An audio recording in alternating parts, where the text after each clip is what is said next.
আমরা এখন আমাদের সেকেন্ড টপিক প্রায়োরিটি এনকোডারটা দেখব। তবে প্রায়োরিটি এনকোডারটা দেখার আগে আমরা এনকোডার কি সে জিনিসটা দেখে নিই। এনকোডার হচ্ছে কি, আমি যদি সোজা বাংলায় বলতে চাই, যেটা হচ্ছে কোড করে। ধরো আমাদের খুব কমপ্লিকেটেড বিগ ডাটার কোনো প্রবলেম আছে, সেটাকে আমরা কি করব, আমরা সিম্পল বাইনারি 10 বিট দিয়ে কম্প্যাক্ট আকারে হচ্ছে আমরা রিপ্রেজেন্ট করব। তার মানে কি, সেটা হচ্ছে আমার যদি কোনো একটা ইনফরমেশন থাকে, সেই ইনফরমেশনকে রিডিউস নাম্বার অফ বিট দিয়ে হচ্ছে রিপ্রেজেন্ট করবে। তো এর একটা ভালো প্র্যাকটিক্যাল এক্সাম্পল হচ্ছে আমাদের ডিজিটাল কমিউনিকেশন। সেখানে কি কম বিট থাকলে কি আমাদের ওয়্যারের রিকোয়ারমেন্টটাও কমে যায়, ফলে কি আমাদের কষ্ট কমে যায় এবং কি মেইনটেনেন্সও খুব ইজি হয়। এখন আমরা যদি বাইনারি এনকোডার ধরি, সেটা কি করবে, আমার 2 টু দি পাওয়ার n সংখ্যক ইনপুট থাকবে, যেটাকে কি n বিট কোড বা আউটপুটে সে রিপ্রেজেন্ট করবে। আচ্ছা, এইখানে হচ্ছে আমি ব্লক ডায়াগ্রামটা দিয়ে দিচ্ছি। দেখো এখানে কি 2 to the power n input, মানে কি অনেকগুলো ইনপুট আছে, সেখানে কি সে খুব অল্প কিছু বিট n সংখ্যক আউটপুট দিয়ে হচ্ছে রিপ্রেজেন্ট করবে। আমরা এখন একটা সিম্পল এক্সাম্পল দেখি। মনে করি হচ্ছে আমাদের একটা ব্লক আছে, যে ব্লকে কি আমাদের টোটাল 4টা ইনপুট আছে। এই 4টা ইনপুটের মধ্যে যে কোনো একটা এট এ টাইম হচ্ছে অ্যাক্টিভ হয়, আর বাকি গুলি হচ্ছে ডিঅ্যাক্টিভ থাকে। তার মানে কি, এই যে আমি এখানে 4টা বিট দেখতে পাচ্ছি, D3 থেকে D0, 4টা বিটের মধ্যে যে কোনো একটার ভ্যালু হবে 1 এবং বাকিগুলোর ভ্যালু হবে 0।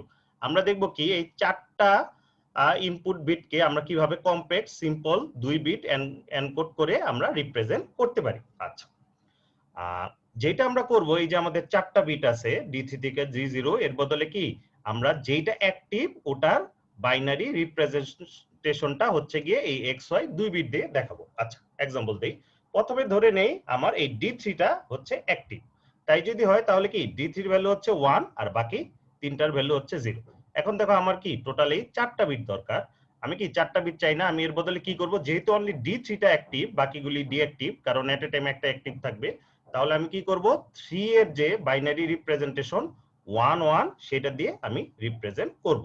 সুতরাং এখানে বাইনারি রিপ্রেজেন্টেশন থেকেই বুঝবো কি আমাদের কোনটা অ্যাক্টিভ, মানে হচ্ছে ভ্যালু হচ্ছে কোনটার 1 আর বাকি তিনটা হচ্ছে 0। এখন D3 এর বদলে যদি আমার D1 অ্যাক্টিভ হয়, তখন রিপ্রেজেন্টেশনটা কি হবে, দেখো D1 এর ভ্যালু 1 আর বাকি তিনটা কি 0। যেহেতু হচ্ছে 1 অ্যাক্টিভ, তাহলে কি 1 এর বাইনারি রিপ্রেজেন্টেশন কি 0 1, সেটা দিয়ে আমি হচ্ছে গিয়ে রিপ্রেজেন্ট করব। আচ্ছা, তাহলে আমরা দেখলাম কিভাবে কি আমার যে 4টা বিট থেকে আমি কি 2টা বিট দিয়ে হচ্ছে আমার এই প্রবলেমটা হচ্ছে রিপ্রেজেন্ট করতে পারি। এইটাই হচ্ছে আমার এনকোডার। আচ্ছা, তো এইখানে আমরা একটু টেবিলটা দেখে নেই। এই হচ্ছে গিয়ে আমার টেবিল, ইনপুটে 4টা বিট এবং আউটপুটে কি 2টা বিট। দেখো এটাকে কি বলতেছে, যে ওয়ান হট এনকোডেড। তার মানে কি এই 4টা বিটের মধ্যে যে কোনো হচ্ছে একটা আমার অ্যাক্টিভ থাকবে আর বাকি সবগুলি হচ্ছে ডিঅ্যাক্টিভ। আর এখানে কি ধরো D0 1 2 3 এগুলি ডেসিমাল যে রিপ্রেজেন্টেশন, ওটাই কি বাইনারিতে আমি 2 বিট দিয়ে রিপ্রেজেন্ট করব। D2 যখন 1 হবে তখন D2 মানে ডেসিমালে 2, যেটা কি বাইনারিতে হচ্ছে 1 0। তার মানে কি আমি 4 বিটের ইনপুটকে 2 বিটে এর আউটপুট দিয়ে কম্প্যাক্ট ফর্মে হচ্ছে রিপ্রেজেন্ট করতেছি। এটাই হচ্ছে আমার এনকোডার। আচ্ছা, এখন এইখানে কিছু প্রবলেম আছে। প্রথমে দেখো, এরকম যদি একটা কন্ডিশন হয় 4টার কোনোটাই আমার অ্যাক্টিভ না, তখন আমি কি করব। আচ্ছা, ওইটা সলভ করার তুলনামূলক ইজি। আমরা হচ্ছে ধরো আরেকটা আমি আউটপুট ডাটা রাখবো, ধরো কথা কথা ভি, সেটার ভ্যালু কি আমি 0 রাখবো যখন কি 4টাই আমার 0 হবে। আর এই 4টার মধ্যে যে কোনো একটা 1 হলে কি আমি ভি এর ভ্যালু 1 সেট করে দিব। তার মানে বুঝাবো যে আমাদের ইনপুটগুলির মধ্যে কি অ্যাটলিস্ট একটা অ্যাক্টিভ আছে। কিন্তু সেকেন্ড আর একটা প্রবলেম আমার থেকে থাকে, সেটা কি ধরো কথা কথা D1 অ্যাক্টিভ, D0 অ্যাক্টিভ, তখন আমার আউটপুট কি হবে, তখন আমার আউটপুট কি 0 0 হবে নাকি 0 1 হবে, মানে এই ডেসিমালে D0 দেখাবো না D1 দেখাবো, সেইটা আমরা কিভাবে সলভ করব। সেটা সলভ করার জন্য যেটা আছে সেটা কি আমার প্রায়োরিটি এনকোডার। এখানে কি হয়, প্রতিটা ইনপুটেরই একটা প্রায়োরিটি লেভেল অ্যাসোসিয়েট করা থাকে এবং এনকোডারের আউটপুট রিপ্রেজেন্ট করে যেই অ্যাক্টিভ ইনপুটগুলি আছে এর মধ্যে যেটা হাইয়েস্ট প্রায়োরিটি সেটা হচ্ছে দেখায়। আমাদের ল্যাবে যে এক্সপেরিমেন্ট করি সেখানে প্রায়োরিটিটা হচ্ছে এইভাবে সেট করা, D3 হচ্ছে হাইয়েস্ট প্রায়োরিটি, D2 হচ্ছে এরপরে প্রায়োরিটি, এরপরে D1, এরপরে D0। এটাতে কি বোঝায়, D3 যদি অন থাকে বাকিগুলি অন থাকুক বা অফ থাকুক, আউটপুট কি আমাকে D3 বা বাইনারিতে 1 1 দিয়ে রিপ্রেজেন্ট করবে। তার মানে একাধিক ইনপুট যদি আমার অন থাকে তখন দেখা যাবে কি আমার হাইয়েস্ট প্রায়োরিটি কোনটা, সেই অনুযায়ী কি আমি আউটপুট দিব। আচ্ছা, একটু ট্রুথ টেবিলটা দেখি। এখানে হচ্ছে আমার প্রায়োরিটিটা লেখা। প্রথমটা তো ইজি, যদি আমার এই যে 4টাই 0 থাকে তাহলে এই যে আমি বলতেছি ভি, সেটা কি আমার 0 দিবে, আর 4টার মধ্যে যে কোনো একটা 1 হলে ভি এর ভ্যালু 1। যখন ভি এর ভ্যালু 0 হবে তখন এই দুইটা দেখো x দেওয়া, x মানে হচ্ছে কি ডোন্ট কেয়ার, তখন কি x এর ভ্যালু কিছু রিপ্রেজেন্ট করে না। আচ্ছা, প্রথমে D3 টা দেখি। D3 এর ভ্যালু যখন 1 হবে তখন কি বাকি তিনটাই কি আমার ডোন্ট কেয়ার, কারণ এটা হাইয়েস্ট প্রায়োরিটি। যখন D3 এর ভ্যালু 1 হবে আমার কি সব আউটপুটই হয়ে যাবে 1। এরপরে যখন D2 1 হবে তখন এটার আউটপুট হবে কি 1 0, আর D2 এখন অ্যাক্টিভ কারণ কি D3 এর ভ্যালু হচ্ছে 0। ঠিক সেম ওয়েতে D1 কখন অ্যাক্টিভ, যখন এই দুইটা 0 হবে তখন রিপ্রেজেন্ট করবে 0 1, এবং D0 যেহেতু লোয়েস্ট প্রায়োরিটি সেটা কখন কাজ করবে, যখন বাকি তিনটা 0 হবে এখন তখন আমার কি এই 0 বাইনারি 0 0 দিয়ে হচ্ছে রিপ্রেজেন্ট করবে। আচ্ছা, এখন আমি ট্রুথ টেবিলটা হচ্ছে একটু এক্সটেন্ড করে দেখি। প্রথমে যেটা বলছি আমরা কি শেষ রো থেকে শুরু করব, কারণ কি D3 হচ্ছে এখানে হাইয়েস্ট প্রায়োরিটি। তাহলে আমরা কি করব, আমাদের ট্রুথ টেবিল দেখো এই যে D3 থেকে D0 যেহেতু হচ্ছে 4টা ইনপুট, আমার টোটাল কত 16টা রো হবে।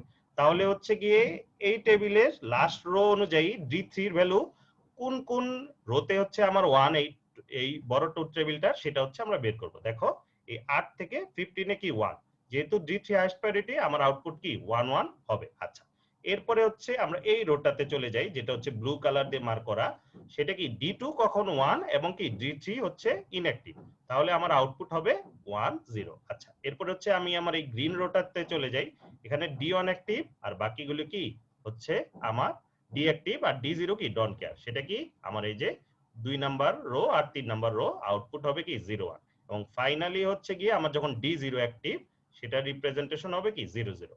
এবং উপরের রোটা কি রিপ্রেজেন্ট করে, উপরের রোটা রিপ্রেজেন্ট করে হচ্ছে গিয়ে আমার 4টার মধ্যে মিনিমাম একটা অ্যাক্টিভ কিনা, যদি একটা অ্যাক্টিভ না হয় আউটপুট দিব 0, না হলে কি আউটপুট হবে 1। আচ্ছা, এখন কে ম্যাপ করে আমরা একটু সিম্পল ফর্মটা বের করার চেষ্টা করব। এখন ভি এর কে ম্যাপ করার কিছু নাই, আমরা বুঝতেই পারতেছি ভি এর ভ্যালু কখন 1 হয়, যখন 4টার মধ্যে যে কোনো একটা 1 হয়। তার মানে আমরা বুঝতেই পারতেছি ভিটা কি এই 4টা D3 থেকে D0 4টার কি অর হবে। আচ্ছা, এখন আমরা x এবং y এই দুইটার হচ্ছে কে ম্যাপ করার চেষ্টা করি। আচ্ছা, এখানে আছে x এর কে ম্যাপ আর এখানে আছে y এর কে ম্যাপ। উপরে D1 D0 এই বরাবর আমার হচ্ছে গিয়ে রো বরাবর, আর D3 D2 হচ্ছে গিয়ে কি আমার কলাম বরাবর। আচ্ছা, এখানে হচ্ছে আমি 1 গুলি রেখেছি, আর x যেটা সেটা কি ডোন্ট কেয়ার রিপ্রেজেন্ট করে, তার মানে কি এটা আমি 0 ধরতে পারি অথবা 1 ও ধরতে পারি। আচ্ছা, প্রথমে দেখো এই 8টাকে কি আমি একসাথে প্যাকেট করতে পারি না? আচ্ছা, এই 8টাকে যদি প্যাকেট করি এই 8টার কি ভ্যালু কি আসে আমার D2, তাই না? কারণ এখানে যদি আমি দেখি দেখো D2 এর ভ্যালুটা হচ্ছে এই দুই রোতে ফিক্সড। তারপর দেখো আমার কি এই 4টা ভ্যালু হচ্ছে পড়ে থাকে। এখন আমাদের উদ্দেশ্য কি প্যাকেটটার সাইজ যত বড় করা যায়। এখন 4টা আমরা প্যাকেট করতে পারি, কিন্তু 4টার বদলে কি আমাদের 8টা প্যাকেট করলে ভালো হয় না? তাহলে কি প্যাকেটের সাইজ হয় আরো বড়। তাহলে কি আমরা এই দুইটা রো একসাথে প্যাকেট করতে পারি।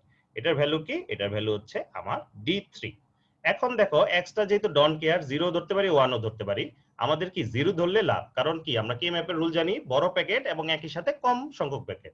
এটা যদি 0 ধরি তাহলে কি আমাদের দুইটা প্যাকেটেই হয়ে যায়। তাহলে আমার আলটিমেটলি এক্স এর রিপ্রেজেন্টেশনটা আসতেছে কি D2 প্লাস D3, কারণ D2 এবং D3 যদি অ্যাক্টিভ থাকে 2 বা 3 তখন কি হবে আমার এই এক্স যেটা এমএসবি সেটা কি 1 হয়ে যাবে। আচ্ছা, ঠিক একই ভাবে হচ্ছে ওয়াই এর টেবিলটাও হচ্ছে আমরা দেখে থাকি। দেখো এই দুই রো হচ্ছে আগের মতোই, আমার কি 8টা 1 আছে, 8টা 1 এর রিপ্রেজেন্টেশন আমার কি আসে D3। এখন দেখো এই দুইটা 1 কি আমি চাইলে হচ্ছে প্যাকেট করতে পারি, কিন্তু আমি আগেই বলছি কে ম্যাপে কি প্যাকেট যত বড় করা যায় তত ভালো। এখন দেখো আমরা কি ধরতে পারি, আমরা জানি হচ্ছে কি কে ম্যাপ হচ্ছে র‍্যাপ্ট আকারে থাকে, তার মানে কি এটা সার্কুলার রিপ্রেজেন্টেশন করা যায়, তার মানে কি এই 1 1 এর সাথে কি এই 1 1 হচ্ছে আমরা কানেক্ট করতে পারি। তাহলে এই দুইটা গ্রুপ যদি আমি একসাথে নেই এই 1 1 এবং এই 1 1, তাহলে কি আমার 4টা হলো। তাহলে এটার ভ্যালু কি D1 D2 বার, কারণ এই আমরা যদি এই কলাম বরাবর দেখি তাহলে কি D1 এর ভ্যালু 1 আছে, এবং এই দুই রো বরাবর দেখি তাহলে কি D2 এর ভ্যালু যেহেতু 0 আমাদের কি D2 বার নিতে হবে। তাহলে y এর আলটিমেটলি রিপ্রেজেন্টেশনটা কি আসতেছে D3 প্লাস D1 প্লাস হচ্ছে আমার D2 বার। আচ্ছা, তো এই আমরা কি ম্যাপে x y এবং v টা দেখে ফেললাম, তাহলে কি এখন আমরা সার্কিট কনফিগারেশনটা দেখি। দেখো x এর ভ্যালুটা সিম্পল D2 প্লাস D3, এটা কি D2 আর D3 হচ্ছে অর করতেছি, আর এই জায়গায় হচ্ছে y এর ভ্যালুটা আসতেছে D3 plus D1 dot D2 বার। এইখানে দেখো D2 আসতেছে, তাহলে D2 বার সেটা হচ্ছে আমার D1 এর সাথে এন্ড হয়ে D1 D2 বার আসলো, আর এখান থেকে D3 আসলো। আচ্ছা, এবং ফাইনালি ভি তে আমি বলছি কি 4টার অর লাগবে, অলরেডি কি আমাদের এখানে 2টার অর হয়ে গেছে। আমরা কি এখানে D1 আর D0 অর করে এই ভ্যালুটা নিলে কি আমাদের 4টা অর হয়ে যাবে। তো এই সার্কিটটাই হচ্ছে আমরা প্রোটিয়াসে সিমুলেট করব এবং সিমুলেট করে দেখব আমাদের হচ্ছে গিয়ে যে প্রায়োরিটি আমরা সেট করছি সেই প্রায়োরিটি অনুযায়ী আমাদের আউটপুটটা আসতেছে কিনা। এখন আমরা চলে আসছি আমাদের প্রায়োরিটি এনকোডারের প্রোটিয়াস সিমুলেশনে। কোনটা কি সেটা হচ্ছে প্রথমে আমি একটু মার্ক করি। প্রথমে এখানে আছে আমার 4টা ইনপুট, যেগুলি কি আমি ডেসিমালে আছে 0 থেকে 3 পর্যন্ত, সেগুলি আমি কোড করব। যেহেতু 4টা ইনপুট আমার কয় বিট লাগবে, এখানে 2 বিট, এই 2 বিটের মাধ্যমে হচ্ছে কোড করব। আর এটা হচ্ছে গিয়ে ওই 4টার কোনোটা অ্যাক্টিভ আছে কিনা সেটা হচ্ছে ইন্ডিকেট করবে। 4টার যে কোনো যদি অ্যাক্টিভ হয় তাহলে কি সেটার ভ্যালুটা হচ্ছে 1 হয়ে যাবে। আর এইখানে এক্সটা হচ্ছে আমার এমএসবি, ওয়াইটা হচ্ছে এলএসবি, এটার বাইনারি কম্বিনেশনটাই সেটা হচ্ছে আমি এই জায়গায় আউটপুটে ডেসিমালে দেখব। সো বেসিক্যালি এখানে বলে দিবে আমার কি D0, D1, D2 নাকি D3 হচ্ছে আছে। আচ্ছা, প্রথমে হচ্ছে আমি আমার প্রায়োরিটিটা একটু লিখে নেই। প্রায়োরিটিটা যদি মনে থাকে, প্রথমে কি আমার D3, তারপর প্রায়োরিটি হচ্ছে আমার D2, তারপর প্রায়োরিটি হচ্ছে D1, এরপর প্রায়োরিটি কি আমার হচ্ছে D0। আচ্ছা, এখন হচ্ছে আমি সিমুলেশনটা রান করি। এই আমি সিমুলেশনটা রান করলাম। এখন দেখো 4টা ভ্যালুই আমার 0, তার মানে কি কোনোটাই অ্যাক্টিভ না, সেই কারণে কি ভি এর ভ্যালু আমার 0 আছে। এক্স ওয়াই তখন কি আমাকে ইগনোর করতে হবে, এখানে যা খুশি তাই দেখা। আচ্ছা, এখন 4টার মধ্যে D0টা প্রথমে আমি অ্যাক্টিভ করি। যেই আমি অ্যাক্টিভ করলাম, দেখো ভি ইজ ইকুয়াল টু 1, তার মানে কি আমার ইনপুট 4টার মধ্যে যে কোনো অ্যাটলিস্ট একটা অ্যাক্টিভ। এখন আমাকে তার কি বাইনারিতে সে 0 0 দেখাচ্ছে, সেই কারণে এই জায়গায় আমার 0 আসতেছে। আচ্ছা, এখন দেখো D0 এর চেয়ে কি D1 এর প্রায়োরিটি বেশি, সুতরাং D1 এবং D0 দুটাই যদি অন হয় তাহলে কি আমার কোডেড ভ্যালুটা কি দেখানো উচিত, দেখো দেখাচ্ছে কি 0 1 বা ডেসিমালে হচ্ছে 1, সেটা আমার দেখাচ্ছে। একইভাবে কি D2 এর প্রায়োরিটি কি D1 এর চেয়ে বেশি, তাহলে এইটা যদি আমি অন করি তাহলে কি সে আমাকে দেখাবে 2। দেখো x যেটা এমএসবি 1, y যেটা এলএসবি সেটা কি 0, বাইনারিতে 1 0, তার মানে কি ডেসিমালে 2। এখন হাইয়েস্ট প্রায়োরিটি কি আমার D3, সুতরাং এটা যদি আমি অন করে দেই তখন আমার ভ্যালুটা হয়ে যাচ্ছে কি 1 1 বা 3। যেহেতু এটা হাইয়েস্ট প্রায়োরিটি, বাকিগুলি 1 হোক বা 0 হোক তার কিন্তু কিছু আসে যায় না। দেখো 1 1 যা আসছে তাই হচ্ছে এ দেখাচ্ছে, কোনো চেঞ্জ হচ্ছে না। এখন আমি যদি মার্ক করি D3 হচ্ছে আমার হাইয়েস্ট প্রায়োরিটি, তারপরে D2, D1, D0 কি এর চেয়ে লোয়ার প্রায়োরিটি। সুতরাং এখানে আমি ভ্যালু চেঞ্জ করি, 0 দেই 1 দেই, আমার কোনো কিছুই হচ্ছে চেঞ্জ হচ্ছে না। এখন আমি যদি D2টাকে ইফেক্ট দেখতে চাই, এটা ইফেক্টটা কি এখন দেখতে পারতেছি না, কারণ কি D3 আমার 1 অবস্থায় আছে। তাহলে এটাকে কি আমি যে মুহূর্তে 0 করব তখনই কি আমার এই দেখো D2 ভ্যালুটা আমরা দেখতে পারতেছি। ঠিক একইভাবে D1 দেখতে হলে কি D2 অফ করে দিতে হবে, তাহলে কি আবার দেখতে পারতেছি।